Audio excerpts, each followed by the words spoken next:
Wendell at Wendell Woodworks. Thanks for watching. Today I'm going to be showing you how to make a resurrection scene for your Easter decor or all year round decor using a template that you can download using the link in my description below.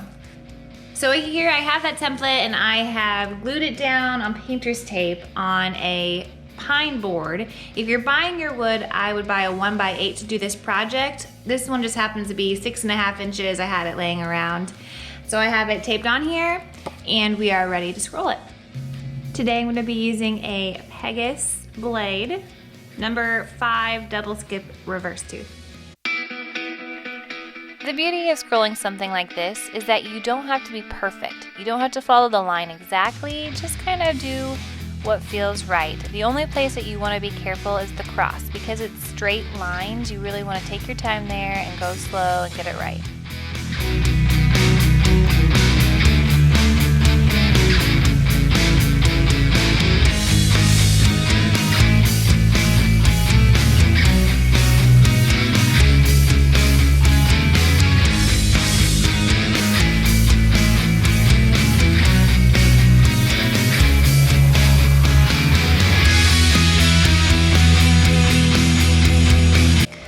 There are two ways that you can kind of define the inner lines.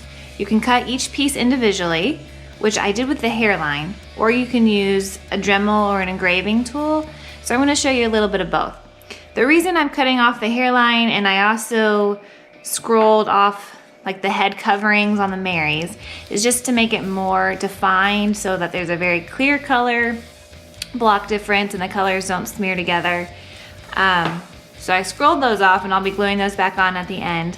But I'm gonna use my engraving tool just to kind of follow these lines. You can add more details if you want. I like to put little lines in my wings, maybe little dress lines. It's up to you, maybe an eyeball.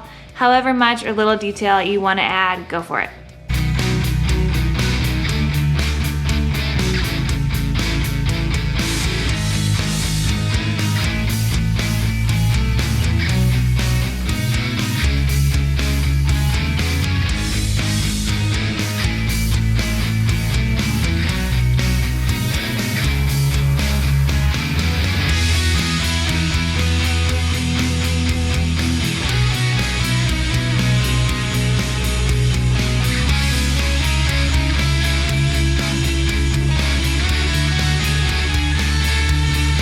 Okay, so for your halo, once you cut it out, you might notice this is much too thick for your angel's halo. It needs to be more like 1/8 of an inch. So there's a trick to that, but before we do that, go ahead and take your sander and sand off any bumps or inconsistencies on the outside. It'll just make it easier for you. All right, now we're gonna take this back to the scroll saw, only lay it vertically. And to keep it really smooth and tight, we're gonna take 2 pieces of wood, just of scrap wood, and we're gonna hold it really tight on both sides and drive it through.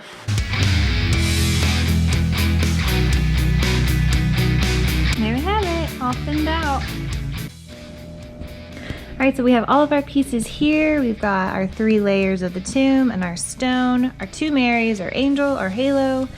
We just need to sand all of these down, stain them, put them together.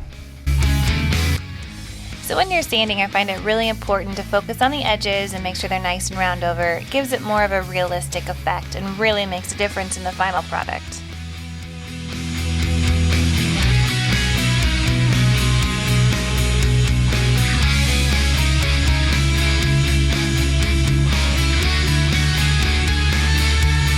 Alright, so this is where the creative process begins. I'm going to show you what stain colors I'll be using for mine. Use whatever you would like. I always use this polyacrylic protective finish. I always use that for the faces and the hands. I've got Minwax Dark Walnut, Classic Gray, and Early American.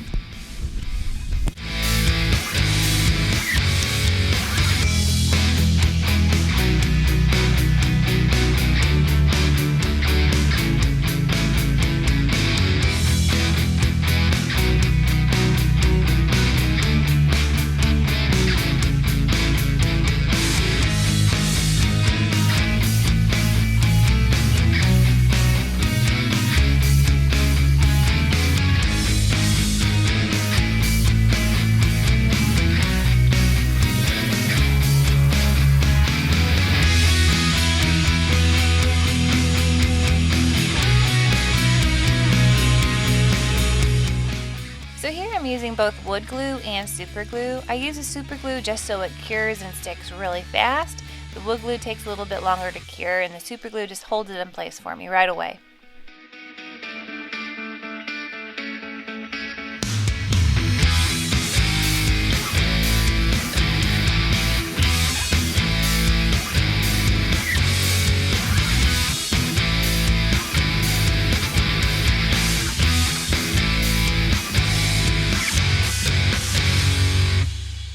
Alright, so there we have it. We've got our finished pieces, which I am going to go over with just a spray polyurethane for some finish.